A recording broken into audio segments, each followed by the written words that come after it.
Na aula de hoje vamos discutir um tema ligado à dimensão social dessas transformações que nós estamos discutindo durante o século XIX. Né? Vamos focalizar basicamente na experiência burguesa, né? Nessa experiência burguesa vitoriana. Né? É importante entender justamente que a burguesia, enquanto uma classe social, né, enquanto uma classe social de novo tipo, né, que vai surgir aí durante o século XIX, ela tem um papel importante justamente na estruturação social, né? E também na própria relação com as outras classes. Né? E é importante entender justamente essa experiência burguesa, porque alguns desses traços que se constituem aí no século XIX, de algum modo eles ainda permanecem, claro que travestidos de outros aspectos, né? Ainda nos tempos de hoje. Né? Desde já, é importante assinalar três aspectos importantes para a gente entender justamente essa experiência burguesa vitoriana. A primeira delas é justamente o próprio conceito de burguesia vitoriana, né? Que é um conceito que quer dizer, a expressão burguesia vitoriana ela se transformou em um conceito, né? Através justamente do trabalho do historiador Peter Gay. Né? Peter Gay faz um estudo justamente do que ele chama de burguesia vitoriana, e o primeiro aspecto é justamente esse. Não se trata de uma burguesia apenas da Grã-Bretanha, né? Apenas o vitoriano não significa aí nem apenas a Grã-Bretanha, nem apenas o período da Rainha Vitória, o período vitoriano, né? Então é um conceito que ele tem uma abrangência maior, né? Ele termina justamente caracterizando também formas, né, fora da Inglaterra, né, na própria Europa, né, em França, Alemanha, mas também fora da Europa, né, nos Estados Unidos e até na América Latina, regiões da Ásia e até África. Né. Então, burguesia vitoriana justamente é um conceito que tem uma abrangência geográfica muito mais ampla. E também do ponto de vista, e é o segundo aspecto, do ponto de vista vitoriano, como eu já havia falado, não se trata apenas do período do reinado da Rainha Vitória. Ele até, de certo modo, ele antecede uma ou duas décadas antes, aí por volta de 1820, 1830, justamente para mostrar que já alguns aspectos vão surgir nesse momento. E posterior ao reinado da Rainha Vitória, ou seja, a partir de 1901, já na era eduardiana, essa categoria burguesia vitoriana ela continua permanente. Né? E é interessante porque quando ele trabalha, né, na obra dele, né, ele vai falar da era vitoriana, da época da Rainha Vitória, a Freud. Então ele agrupa um período extenso que vai até as primeiras décadas do século XX. Bem, e o outro aspecto, o terceiro aspecto a considerar, justamente é que essa burguesia, ela não é simplesmente, quando se fala de burguesia, a gente pensa logo que a burguesia é uma classe que vem desde o final da Idade Média até os dias de hoje, né, como uma classe única e que se mantém coesa, e isso não é verdade. Né? Então a gente não, ao invés de falar de burguesia, é melhor falar de burguesias. Né? Então, essa burguesia vitoriana ela tem características muito próprias, né, que é diferente tanto das burguesias pré-industriais, né, lá da época do mercantilismo, quanto também da burguesia contemporânea, a burguesia de hoje. Então, é importante justamente estabelecer esses elementos comparativos e esses elementos de tempo, de temporalidade, certo? Bem, a grande obra de referência para entender a burguesia, a cultura burguesa do século XIX é, sem dúvida, a obra do Peter Gay. O Peter Gay fez um estudo exaustivo, né? Uma obra que ela tem 5 volumes, mais outro que ele escreve, né, como uma espécie de complemento, termina 6 volumes, fora outras obras, né, que trabalha com texto, que trabalha com contexto, mas que não é necessariamente está dentro dessa obra, dessa grande obra que é a experiência burguesa. Né? O Peter Gay vai fazer um trabalho exaustivo justamente mobilizando uma quantidade de fontes, né, de diversidades, né, desde cartas íntimas, diários, fotografia, pintura, escultura, bem, obras literárias, né, obras obras ensaísticas, ele abarca um universo muito amplo, né, de fontes, e para dar um sentido, uma explicação bastante interessante e bastante convincente, né? Bem, para entender justamente essa experiência burguesa, eu acho que a gente deveria começar justamente pela uma das instituições que são centrais na sociedade, que é a família, né? Então, a primeira questão é tentar caracterizar um pouco essa família burguesa, né? Essa família burguesa que surge aí no século XIX, né? E ela vai se tornar justamente uma instituição central na vida social, né? Nesse período. E a família era um elemento, vamos dizer assim, norteador da vida do indivíduo, né? O próprio indivíduo ele era caracterizado antes de se constituir como um membro, né? Ou melhor, um chefe de família, e depois que ele era casado e se constituía, a partir desse momento, um homem e uma mulher casados. Então, assim, você tem a família, e no caso o casamento, como um grande marco divisor da vida social dos indivíduos. Família aqui, no caso do século XIX, no caso vitoriano, é a família que ela é basicamente uma família monogâmica, ou seja, monogâmica, né? Monogâmica não, melhor, monogâmica também, né? Mas homogâmica. O que é homogâmica? Homogâmica é que justamente é uma família que tem traços comuns, né? Eles pertencem a um mesmo grupo, né? Um mesmo grupo social. Ela tem semelhanças, né? Tem essas semelhanças entre os entes, né? Então, essa família burguesa, ela justamente se caracteriza por essa homogamia, né? E, ao mesmo tempo, é uma família que ela é baseada numa força normativa do casal heterossexual. Então, é uma família que se constitui como membros de mesmo grupo social, né? E, ao mesmo tempo, são famílias estabelecidas a partir de casais heterossexuais. Quer dizer, há uma total rejeição ao homossexualismo e às formas celibatárias, ou seja, o solteiro, aquela figura solteira que não casa, né? Que está muito ligado justamente só aí no caso só a abertura, né? Justamente para aquelas pessoas que servem a Deus, né? No caso os celibatários por questões religiosas, mas a figura que não casa não é bem vista nessa sociedade, né? Então essa importância é uma importância estrutural dessa família burguesa. A família burguesa, de certo modo, ela se estrutura justamente a partir do declínio de algumas estruturas estamentais do antigo regime, né? Então, até então, no antigo regime, você tinha as estruturas eram quase que, vamos dizer assim, pouco maleáveis, né? Então, quem era da nobreza dificilmente casaria com alguém da burguesia. Quem era da burguesia tinha dificuldade de casar com alguém da nobreza e alguém do proletariado, e aí sucessivamente, né? Então havia quase que uma forma, né, dividindo os grupos sociais. Isso, de certo modo, vai começar a se modificar ainda no século XVIII, mas sobretudo no século XIX. A historiadora Michelle Perrault, ela vai justamente associar algumas coisas aí no final do século XVIII. Uma justamente é que nas sociedades, ou melhor, nas áreas rurais, ainda há um predomínio da chamada endogamia, né? Então, o que é isso? Endogamia é casamento de pessoas de uma mesma família, de um mesmo grupo, né, parental. Então, isso era muito comum ainda nas áreas rurais. Eu acho que ainda adentrando o século XIX, isso vai continuar, né? No Brasil, isso, né, é muito forte, era até meados do século, né? Então, pessoas da família se casando, né? A ideia de se manter aquele laço parental, né? Primo com prima, tio com sobrinha, isso era muito comum, né, nesse período, né? Justamente para manter coeso essa unidade, que era uma grande unidade da família, da grande família aí, né?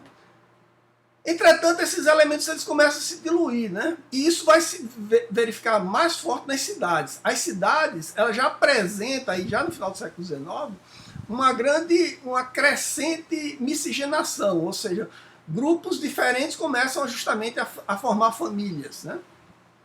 Outra coisa importante aí nas famílias burguesas aí do século XIX é justamente o que os autores vão chamar das estratégias matrimoniais. Quer dizer,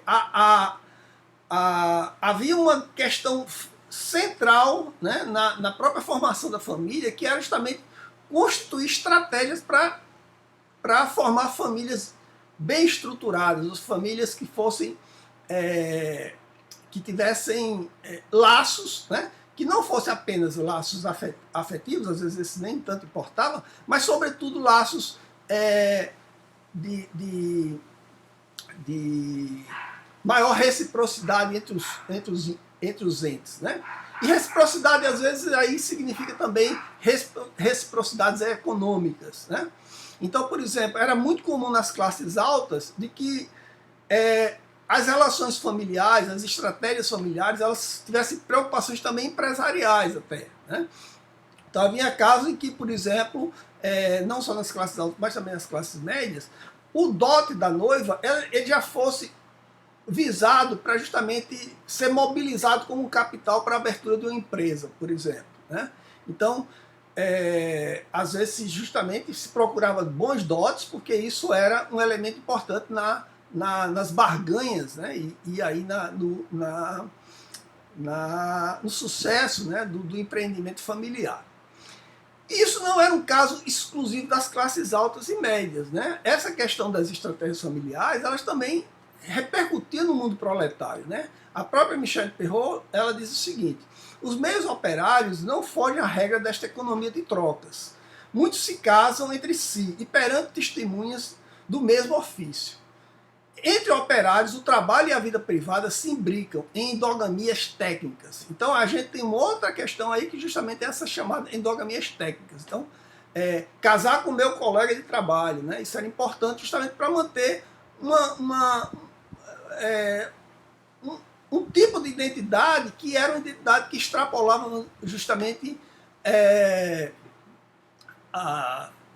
justamente as questões familiares, né? Passava agora pela questão das associações através do trabalho, né? Bem, outro aspecto a considerar nessa família, né, era justamente essa questão da relação entre gêneros, né? Os papéis já eram estruturados, o que era masculino e feminino, mas no período burguês, no período, né, da ascensão da burguesia, isso vai se tornar ainda mais forte, né? Então, o que é da vivência, né, do que se espera do homem e o que é que se espera da mulher, né? O Peter Gay fala justamente isso, né? A maioria dos burgueses achava, né, que a polarização dos sexos era óbvia para exigir qualquer prova. Era uma questão natural, não precisava provar disso, né? Predominava a ideia de que a natureza distinguia homens e mulheres, né? Distinguia os sexos. Então não era um problema social, cultural, era um problema natural. Já era natural que as coisas acontecessem dessa forma. Era comum que, frente aos casamentos e os nascimentos dos filhos, muitas mulheres, de certo modo, as mulheres burguesas, elas abandonassem algum tipo de trabalho que elas já realizavam, justamente para se dedicar à criação dos filhos, né, e o cuidado da casa. Isso vai se tornando quase uma norma entre a burguesia aí, vitoriana, né, até final do século. Uma das novidades desse mundo burguês, dessa vida familiar, é justamente o que o autor, historiador Alain Corbin vai chamar de uma reinvenção do sentimento, né? A gente vai ter aí, a partir das primeiras décadas do século XIX, o surgimento daquilo que a gente vai denominar o amor romântico, né? Então, frente justamente a um processo que é muito mais estrutural, que era justamente os contratos matrimoniais, o controle paternal sobre os filhos, né, na questão do casamento, você vai ter justamente se desenvolvendo nesse mesmo contexto o culto ao amor romântico, né? E esse amor romântico é justamente um amor que está ligado justamente a paixão, mas a paixão não é o amor, mas é um elemento importante justamente para engendrar o amor, né? Esse amor é tido aí nesse elemento como uma esfera mágica, né? Não é mais uma espécie de amor como uma espécie de conveniência, né? Uma espécie de um amor mais por afinidades. É um amor que tem um elemento que é inexplicável, né? Seria uma magia que não está bem dentro da racionalidade aí. Então, ele diz assim, o amor se torna associado a afinidades espirituais. Cada vez um dos dois parceiros admite a certeza da eternidade do acordo. Então, esse amor é um amor inquebrável, é um amor que se estabelece para a eternidade. Então, essa ideia do amor, né, do amor romântico, vai ser um grande elemento inovador nessas relações que vão se dando aí durante o século XIX. E por fim, a questão importante é justamente perceber que essa família ela vai se fechando, né? Ela, diferente da família aristocrática, que era uma família mais aberta, era uma família muito mais vulnerável a esse mundo público, né? A família burguesa é uma família que vai se fechando nesse universo, né, da vida privada, né? E vai tornando esse universo da vida privada um universo de grande investimento, tanto do ponto de vista econômico, mas sobretudo do ponto de vista do afeto, né? E é esse outro aspecto que eu gostaria de abordar aqui, né? Quer dizer, a importância que a família burguesa, ou a importância que a burguesia vai dar justamente para esse universo, né, da vida doméstica, da vida do dia a dia, da vida da casa, né? Está muito ligada justamente à própria noção de domesticidade. Domesticidade é justamente esse culto à vida doméstica, né? Então, esse ambiente doméstico ele vai passar a ser supervalorizado, né, como um espaço fundamental da vida familiar, né? E isso a gente vai perceber justamente naquela máxima, né, que chega até os dias de hoje, né, do lar docilar, né? Então, o lar é o elemento, vamos dizer assim, que dá conforto, né? É o elemento que estrutura, né, o indivíduo, a vida familiar. Então, o lar é o elemento justamente de grande investimento, de grande culto, né? E, por outro lado, essa família, ela é uma família, não é mais aquela família como a gente estava acostumado na família aristocrática, e no caso aqui no Brasil, nesse mesmo período, né, da família patriarcal, né, da família extensa, aquela família que tinha um agrupamento de pessoas que não era simplesmente pai, mãe e filhos, eram, né, às vezes avós, primos, né, faziam parte dessa grande família, dessa família extensa. Então, o que a burguesia vai inaugurar aqui é justamente a chamada família nuclear, né? Então, essa família nuclear é a família constituída como a gente tem hoje, né? Basicamente é a família que predomina na nossa vida, né? A família de pai, mãe e filhos, né? Ou pais e filhos, né? Mas é uma família justamente que tem um casal, né? Hoje não só heterossexual, mas homossexual, né? E filhos. Ou até não tem, ou até não tem o casal, né? Você tem várias formas de família, mas essa família nuclear é a família burguesa por excelência, né? E o que chama a atenção aqui é que a importância, né, da residência, da casa como elemento de autonomia, né, e como elemento de estabelecimento da própria família, né? Então, quando o filho se torna maior e se casa, a primeira coisa que ele vai fazer é sair da casa dos pais, e constituir a sua própria casa, né? A sua própria família. A sua família vai estar associada também à saída, né, da vida, da moradia dos pais para a constituição de uma moradia própria, né? Que justamente entra naquela expressão, né? Quem casa, quer casa, né? Está muito ligado a esse universo aí. Então, antes, que era muito comum essa grande família que vai se abarcando, que vai se acomodando em diversos grupos, né? Agora não, cada grupo que vai se casando, né, cada pessoa, cada filho, né, vai justamente construindo sua própria família e construindo sua própria residência. Né? Essa vida familiar, essa vida doméstica, ela justamente vai ser fruto de um processo de ritualização. É isso que a historiadora Anne Martin Fourguier vai chamar a atenção. Né? Que ela vai dizer que esse cotidiano, que antes era um território justamente da banalidade, né? Um território assim muito sem grandes expectativas, né? Justamente no período aristocrático, agora vai ser justamente uma região, um espaço, né? De grande investimento, né? Afetivo e também simbólico. Né? Isso vai ser marcado justamente o crescimento de uma série de rituais que vão se dar nesse campo. Né? A dona da casa ela vai se tornar justamente uma figura importante, aí. Ela vai reger, né, esse universo doméstico. Né? E ela vai dar importância a cada coisa pequena, mesmo pequena, né, aparentemente pequena da vida doméstica, construindo aí um valor a essas coisas, né, de grande importância, né, associando justamente a importância de que cada acontecimento cotidiano possa ser lembrado no futuro. Né? Essa ideia da lembrança, a ideia de mobilizar uma memória, né? Uma memória que se dá justamente nesse cotidiano. Isso fica muito claro justamente no surgimento de uma série de dispositivos que vão estar relacionados a essa política, vamos dizer assim, da memória privada. Né?